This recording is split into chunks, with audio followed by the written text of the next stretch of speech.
willkommen zu meinem neuen Video.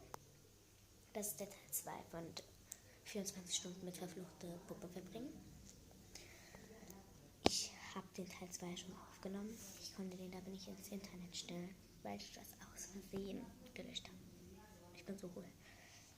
Ich habe mit jemandem das Handy Geister-Dingsbums ausprobiert. Eins war fake. Doch eins nicht. Ich habe es bei ihr gemacht. Bei ihr war es grün. Ich habe es bei dem gemacht. Bei dem es war hier grün, hier grün, hier grün. Doch hier war es rot. Ich habe sie da hinten abgemacht. Da ist so eine Batterie drin. Habe ich was dran gemacht. Es ist richtig rot, knallrot geworden. Ja, und dann habe ich das angemacht. Das ging an, das wusste ich nicht.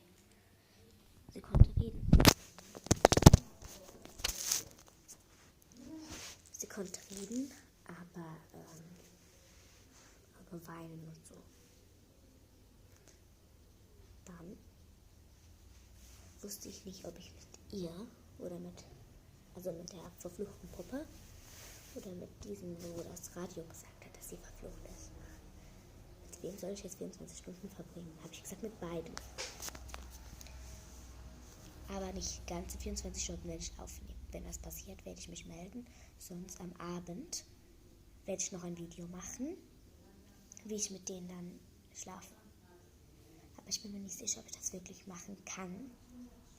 Es könnte sein, dass wir vielleicht heute Abend wegfahren. Also nach Hause fahren. Also ich bin mir nicht sicher, ob ich ein Video machen werde. Lasst euch überraschen.